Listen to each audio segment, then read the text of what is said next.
Sejam muito bem-vindos de volta ao nosso canal. Antes de continuarmos a nossa história, verifique se você já está inscrito e com as notificações ativadas. Acompanhe todos os dias os capítulos inéditos de A Herança de Sangue.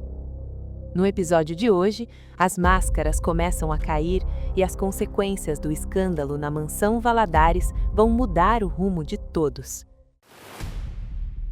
O som do tapa dado por Valentina ainda parecia ecoar nas paredes do salão principal. Maria Clara continuava paralisada, com os olhos fixos no chão de granito, sentindo o rosto queimar. Ao seu redor, os sussurros dos convidados começavam a preencher o silêncio. Empresários, investidores e mulheres da alta sociedade de Santa Maria trocavam olhares de reprovação. Alguns achavam um absurdo a incompetência da funcionária, enquanto outros criticavam discretamente a total falta de classe da noiva ao armar um barraco daquele tamanho no meio de uma festa de negócios. Mas nada disso importava para Gonçalo Valladares. O patriarca da família continuava parado no último degrau da escada, olhando fixamente para o rosto de Maria Clara. A mente de Gonçalo, sempre tão fria e calculista para os negócios, estava em choque. A semelhança daquela jovem humilde com a sua falecida esposa, Helena, era perturbadora. O formato do rosto, o tom dos olhos amendoados e até a expressão de medo eram idênticos.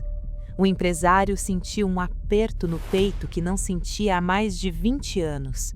"Pai, você não vai falar nada?" A voz aguda de Valentina cortou os pensamentos de Gonçalo. A noiva estava impaciente, segurando o tecido manchado do seu vestido branco. "Eu exijo que a segurança tire essa garota daqui agora. Ela estragou a minha noite. Olha para mim." Gonçalo piscou forte, voltando à realidade do evento. Ele olhou para a filha biológica de Lourdes, que ele havia criado com todo o luxo, e sentiu uma ponta de irritação. O escândalo que Valentina estava fazendo na frente dos acionistas da sua empresa era muito pior para a imagem da família do que uma simples bandeja caída no chão. O empresário respirou fundo, recuperando a postura autoritária. Ele ergueu a mão, um gesto simples que foi suficiente para fazer Valentina calar a boca imediatamente. "Lourdes!" A voz grave de Gonçalo ecoou pelo salão, exigindo a presença da governanta. Lourdes, que estava escondida nas sombras do corredor de serviço, assistindo a tudo com o coração acelerado, caminhou até o centro do salão. As mãos da governanta suavam frio. Ela tinha certeza de que Gonçalo havia percebido a semelhança e que o seu segredo estava prestes a ser descoberto. Se ele mandasse investigar quem era a garota, a farsa de 25 anos chegaria ao fim e ela seria presa por fraude e sequestro. "Sim, senhor Valladares", disse Lourdes, parando ao lado de Maria Clara e abaixando a cabeça em sinal de respeito, embora tremesse por dentro. Gonçalo olhou para a governanta e depois para a copeira. Todos no salão esperavam que ele humilhasse Maria Clara e a mandasse embora sem o pagamento do dia. "Leve a garota para a cozinha", ordenou Gonçalo com o tom de voz seco e inquestionável. "Limpe a sujeira do chão imediatamente e peça para a equipe de limpeza trazer toalhas. Quanto a ela", ele fez uma pausa, olhando mais uma vez para o rosto marcado de Maria Clara. "Ela não está demitida. Limpe o rosto dela e mande-a para casa. Ela continua o trabalho amanhã no turno da manhã." Um murmurinho de choque percorreu o salão. Ninguém contrariava Valentina daquele jeito, muito menos o próprio pai. Valentina arregalou os olhos, incrédula. A raiva subiu à cabeça. "Como assim ela não está demitida? Você está louco, pai? Ela me agrediu. Ela jogou vinho em mim de propósito." "Chega, Valentina." Gonçalo a cortou, ríspido, sem alterar o volume da voz, mas com uma dureza que não deixava espaço para discussão. O escândalo que Valentina estava fazendo na frente dos acionistas da sua empresa era muito pior para a imagem da família do que uma simples bandeja caída no chão. Sem dizer mais nenhuma palavra, Gonçalo virou as costas e caminhou em direção ao seu escritório no andar de cima, deixando Valentina humilhada no centro do salão. A falsa herdeira apertou os punhos. Ela odiava ser contrariada, e a fúria que sentiu daquela funcionária insignificante acabou de se transformar num ódio doentio. Valentina prometeu a si mesma que transformaria a vida de Maria Clara num inferno diário dentro daquela casa. Enquanto isso, a poucos metros dali, Diego observava toda a cena em silêncio. O arquiteto estava com os braços cruzados, encostado em uma das pilastras de mármore. O rosto dele não demonstrava surpresa, mas sim um profundo desgosto. Até aquele momento, Diego via Valentina apenas como uma mulher fútil e mimada, alguém com quem ele teria que conviver por conveniência para salvar o escritório do pai dele da falência. O casamento era um negócio, um contrato de aparências. Mas ao ver a forma desumana e covarde com que ela bateu no rosto de uma funcionária indefesa, algo mudou dentro dele. A futilidade deu lugar à crueldade. Diego percebeu que estava prestes a se casar com um verdadeiro monstro. Ele observou Valentina bater o pé e caminhar apressada em direção às escadas, xingando os garçons que tentavam limpar o chão. O estômago de Diego embrulhou. Ele pensou nas dívidas da sua família, nas planilhas no vermelho e nas ligações do banco que o pai dele recebia todos os dias. O dinheiro dos Valadares era a única saída, mas o preço de se deitar todas as noites ao lado de uma mulher capaz de humilhar os outros por puro prazer, de repente pareceu alto demais. Diego precisava de ar. O ambiente da festa estava sufocante. Ele se afastou do grupo de investidores que tentava puxar assunto com ele e caminhou discretamente em direção aos fundos da casa, pelo mesmo corredor onde Lourdes acabara de arrastar Maria Clara. Na cozinha de serviço, o clima era de puro terror para Lourdes.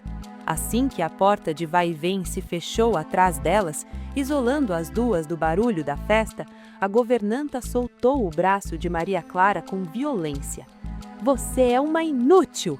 sibilou Lourdes entre dentes, o medo se transformando em agressividade contra a filha biológica de Helena. Maria Clara estava encostada na pia de inox, enxugando as lágrimas com as costas das mãos. O rosto ainda doía muito pelo tapa. "Eu não fiz de propósito, mãe. Você viu? Ela não precisava ter me batido daquele jeito." "Não me chame de mãe aqui dentro", cortou Lourdes nervosa, olhando para os lados para ter certeza de que estavam sozinhas. A cabeça de Lourdes trabalhava rápido. Gonçalo a manteve no emprego. Ele desconfiou de algo. O olhar dele não a enganou. A governanta pegou um pano de prato limpo, molhou na torneira e jogou no peito de Maria Clara de forma ríspida. "Limpe esse rosto, tire esse uniforme sujo e vá embora pelos fundos antes que eu mesma te jogue na rua", ordenou Lourdes. "E amanhã, quando você voltar, trate de abaixar a cabeça e não olhar para o rosto de Gonçalo Valadares de jeito nenhum. Se você chamar a atenção dele de novo, eu juro que você vai se arrepender de ter nascido." Maria Clara segurou o pano úmido contra a bochecha vermelha. Ela não conseguia entender o ódio que vinha daquela mulher. Cansada, humilhada e precisando desesperadamente chorar sozinha, ela virou de costas para guardar a bandeja amassada. Foi exatamente nesse momento que a porta da cozinha se abriu devagar. O barulho fez Maria Clara e Lourdes olharem na mesma direção. Era Diego. O noivo milionário estava parado na soleira da porta, com o paletó desabotoado e um olhar sério focado diretamente em Maria Clara. Lourdes travou. O que o genhão do patrão estava na cozinha dos funcionários? O silêncio na cozinha de serviço tornou-se ensurdecedor. Lourdes soltou o pano úmido no balcão de inox, tentando disfarçar o nervosismo. Ela endireitou a postura, alisou o avental preto e forçou um sorriso profissional que não chegou aos olhos. "Senhor Diego", começou a governanta com a voz levemente trêmula, "o senhor não deveria estar aqui. A cozinha não é lugar para os convidados da festa. Eu estava apenas passando algumas orientações firmes para a nova funcionária." Diego deu um passo para dentro do ambiente, deixando a porta bater atrás de si. O som metálico isolou completamente a música clássica que vinha do salão. Ele olhou de Lourdes para Maria Clara, notando a postura defensiva da garota e a marca vermelha em formato de dedos que se destacava na pele clara do rosto dela. Não me pareceu uma orientação, Lourdes, respondeu Diego, com o tom de voz calmo, porém cortante. Pareceu uma ameaça, e eu não admito que ninguém seja tratado com essa brutalidade. O senhor não entende, tentou argumentar Lourdes, dando um passo à frente. Essa garota cometeu um erro gravíssimo. A senhora Valentina está furiosa e com toda razão. O senhor Valadares quase nos expôs a um vexame maior. Eu preciso garantir que a disciplina seja mantida nesta casa. A disciplina já foi imposta pelo dono da casa, rebateu Diego, sustentando o olhar da governanta até que ela recuasse. O Gonçalo já deu as ordens dele. A Maria Clara fica. E a partir de agora, você não vai levantar a voz para ela, muito menos encostar um dedo nela. Fui claro? Lourdes engoliu seco. O ódio borbulhava no estômago dela, mas ela não podia bater de frente com o futuro genro do patrão. Ela abaixou a cabeça, contrariada. Sim, senhor. Ótimo. Agora volte para o salão. Os garçons precisam de supervisão com a limpeza do chão, ordenou Diego. Lourdes lançou o último olhar carregado de veneno para Maria Clara antes de passar por Diego e sair pela porta de vai-vem. Assim que a governanta saiu, a tensão no ar pareceu mudar.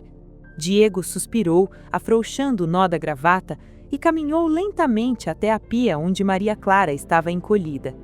Ele pegou algumas pedras de gelo do balcão, enrolou em um guardanapo de pano limpo e estendeu para ela.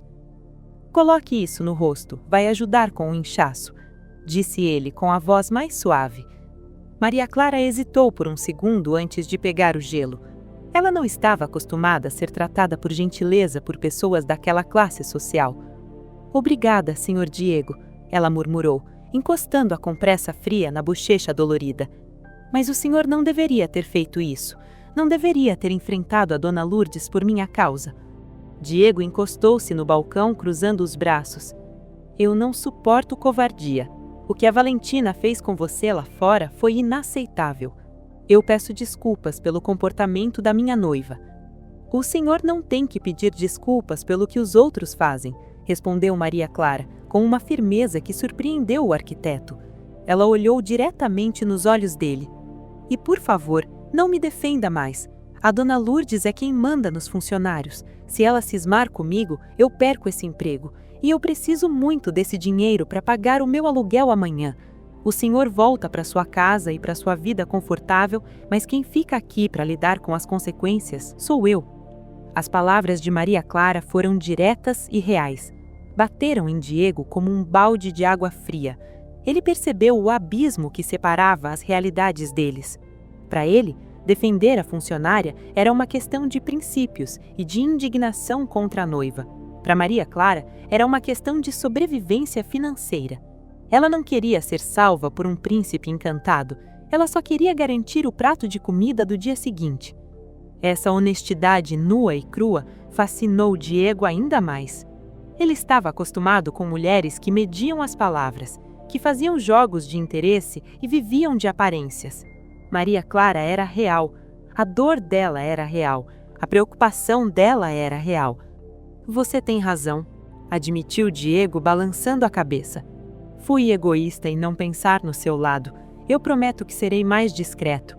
Mas saiba que você não está sozinha nesta casa, Maria Clara. Se precisar de alguma coisa, qualquer coisa, pode contar comigo. No andar de cima, bem longe daquela conversa na cozinha, o clima era de pura tensão. Gonçalo Valadares entrou no seu escritório particular e trancou a pesada porta de madeira maciça com a chave. Ele caminhou até o bar no canto da sala, pegou um copo de cristal e serviu uma dose generosa de uísque puro.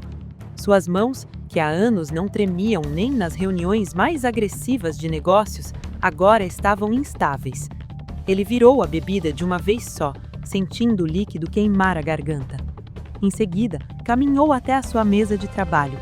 Gonçalo abriu a gaveta de baixo, que vivia sempre trancada, e tirou de lá um porta-retratos de prata antigo. Na foto estava Helena, a sua falecida esposa, sorrindo durante uma viagem que fizeram logo no início do casamento. Gonçalo olhou para a imagem de Helena e a mente dele projetou o rosto da copeira chorando no chão do salão. Os olhos amendoados, o formato do nariz, a curva do queixo. Gonçalo era um homem muito racional para acreditar em coincidências. Ele sabia que as pessoas tinham sósias pelo mundo, mas algo dentro dele, um instinto primitivo e perturbador, dizia que havia muito mais por trás daquela garota assustada. Ele lembrou do dia no hospital há 25 anos. A confusão, a falta de luz, a notícia de que a esposa havia complicado no parto. Foi tudo caótico e rápido demais. O empresário pegou o celular no bolso do paletó e discou um número que ele só usava para resolver problemas graves da empresa. O telefone chamou 2 vezes antes de ser atendido. Matias, falou Gonçalo, direto ao ponto. Preciso dos seus serviços para amanhã de manhã. Prioridade máxima. Do outro lado da linha, o detetive particular ouvia com atenção. Lourdes contratou uma nova copeira para a mansão hoje. O nome dela é Maria Clara. Quero que você descubra tudo sobre essa garota. Quero a cópia da certidão de nascimento, o nome dos pais no registro, em qual hospital ela nasceu, onde estudou e quem são as pessoas com quem ela convive. Não quero que ninguém saiba dessa investigação, nem mesmo a Lourdes. Fui claro? Entendido, Sr. Valadares. Terei o dossiê na sua mesa em 48 horas, respondeu o investigador antes de desligar. Gonçalo guardou o celular. Ele respirou profundo, tentando colocar os pensamentos no lugar.